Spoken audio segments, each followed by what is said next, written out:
Hello दोस्तों, आप सभी का स्वागत है आपका अपने यूट्यूब चैनल शिक्षालय में। तो दोस्तों आज आप लोग को क्लास 9 के दोस्तों एग्जाम हो चुका है। जल्दी से दोस्तों आंसर की मिला लीजिए और नीचे कमेंट सेक्शन में बता दीजिए कि आप लोग को 40 में कितना मार्क आ रहा है। जी हाँ दोस्तों, 16 क्वेश्चन है, 16 क्वेश्चन में कितना सही हो रहा है नीचे कमेंट सेक्शन में बता दीजिएगा। तो चलिए जल्दी से आंसर की मिला लेते हैं।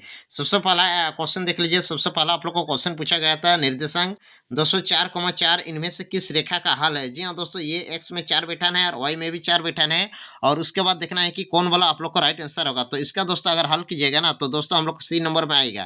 काहे कि अगर एक्स में कितना बैठाना है 4, एक्स में 4 बैठा लेते हैं, फिर वाई है, वाई में भी हम लोग 4 बैठाते हैं और यहाँ पे है हम लोग का -4 कितना होगा, 4 2 8 -4 3 12 बराबर -4। 8 से 12 घटेगा यानी कि -4 बराबर -4 दोनों इक्वल आ रहा है। तो यानी कि इसका राइट आंसर होगा दोस्तों हम लोग को सी नंबर। एक के आंसर होगा सी नंबर। अगला दोस्तों 2 नंबर क्वेश्चन देख लीजिए। 2 नंबर क्वेश्चन है समीकरण 6kx + 12ky बराबर 96 है तो 2,3 तो k का मान ज्ञात करना है। जहां दोस्तों x है वहां पे हम लोग को बैठाना है 2 और जहां दोस्तों y है वहां बैठाना है दोस्तों हम लोग का 3 और यहाँ लिख लेंगे है 96।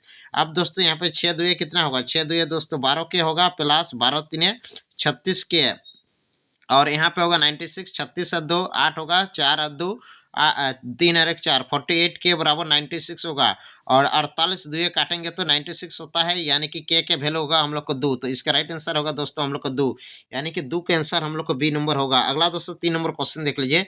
3 नंबर क्वेश्चन कुछ इस प्रकार से है, 2x + 3y बराबर 14 का हल है। जी हाँ दोस्तों, x और y में क्या बैठाएंगे कि एलएचएस और आरएचएस दोनों इक्वल आएगा। तो 3 का दोस्तों हम लोग का राइट आंसर होगा ए नंबर। ए नंबर अगर बैठा लीजिएगा ना, यहाँ x से x में हम लोग 2.5 बैठा लेते हैं और y है, y में कितना बैठाएंगे 3 बराबर यहाँ पे होगा 14।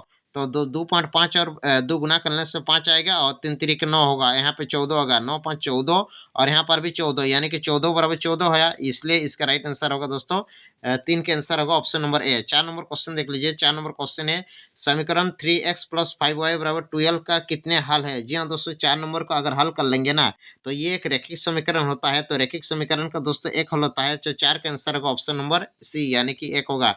अगला दोस्तों 5 नंबर क्वेश्चन हाँ दोस्तों अगला 5 नंबर क्वेश्चन देख लीजिए। एक ठोस में विमाओं की संख्या क्या होती है। मान लीजिए कोई एक प्रकार का ठोस बना लेते हैं तो उसमें दोस्तों विमा कितना हो सकती है।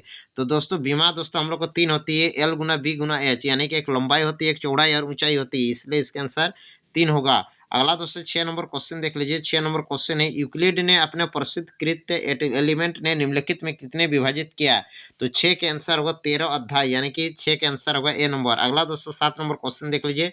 सिंधु घाटी सभ्यता लगभग 300 बीसी में निर्माण कार्य में प्रस्तुत ईंटों में विमाओं का अनुपात है। तो 7 के आंसर होगा दोस्तों ऑप्शन नंबर बी होगा 4:2:1। अगला दोस्तों 8 नंबर क्वेश्चन देख लीजिए। पाइथागोरस एक विद्यार्थी था, तो पाइथागोरस एक दोस्तों थेल्स का विद्यार्थी था, तो 8 का आंसर होगा ए नंबर। 9 नंबर क्वेश्चन देख लीजिए। एक कोण अपने संपूरक कोण का दुगुना है तो कोण का मान ज्ञात करना है। तो 9 का आंसर अगर हल कीजिएगा तो 120 डिग्री आएगा। 10 नंबर देख लीजिए। कौन सर्वांग समता का नियम नहीं है, नहीं बोला है, तो SSA दोस्तों सर्वांग समता का नियम नहीं है यानी कि 10 का आंसर होगा हम लोग का ऑप्शन नंबर डी। अगला दोस्तों 11 नंबर क्वेश्चन देख लीजिए। 11 नंबर क्वेश्चन है यदि दो त्रिभुज सर्वांग होते हैं, यदि एक त्रिभुज के दो भुजा और उसके अंतर्गत कोण यानी कि दो भुजा रहेगा और उसमें जो कोण बन रही है, यहाँ पर भी दो भुजा है और उसमें कोण बन रही है, तो उसको क्या नियम कहते हैं। तो यहाँ पे देख लीजिए साइड है और यहाँ एंगल और यहाँ पे साइड है यानी कि दोस्तों यहाँ पे होगा साइड एंगल साइड नियम होगा। तो 11 का आंसर होगा हम लोग का option number C side angle side. 12 number question देख लीजिए। ये त्रिभुज एबीसी में AB बराबर AC है तो कोण भी 50 है। मान लिया यहाँ पे ABC बना लेते हैं, AB और AC बराबर है तो कोण भी 50 है, तो कोण सी भी 50 होती है यानी कि इसका राइट आंसर होगा हम लोग को 12 का B number 50 degree. 13 number question देख लीजिए। त्रिभुज के तीनों कोणों का अनुपात 1 3 5 है तो सबसे बड़ा कोण का मान ज्ञात करना है। तो इन तीनों को जोड़ करने से दोस्तों हम लोग को क्या होता है 180 डिग्री। मान लिया ये वाला है 1x है, ये वाला कितना है 3x है और ये वाला मान लेते हैं हम लोग 5x है। तो तीनों को जोड़ करेंगे 5 3 8 और 1 9, 9x बराबर कितना होगा, तीनों कोणों का योग 180 होता है। तो 9 2 18 यानी कि x का वैल्यू हुआ हम लोग को 20।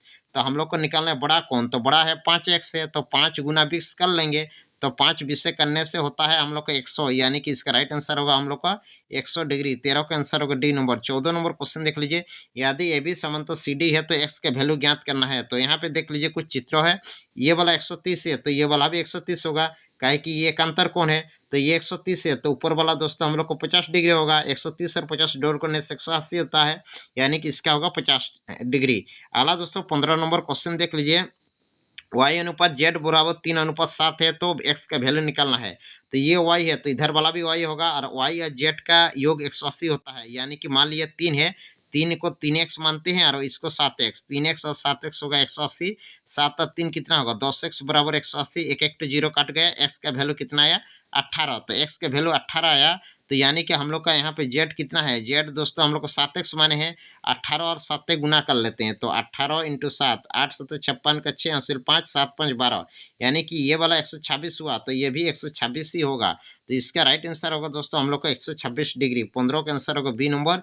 लास्ट दोस्तों 16 नंबर क्वेश्चन देख लीजिए। ये भी है, ये दो कोण बराबर है और एक साइड है, यानी कि एंगल बराबर हुआ साइड और एंगल, तो ए एस ए नियम होगा। 16 का आंसर होगा ऑप्शन नंबर ए। तो नीचे कमेंट सेक्शन में बता दीजिए कि आप लोग को 16 में कितना सही हुआ है।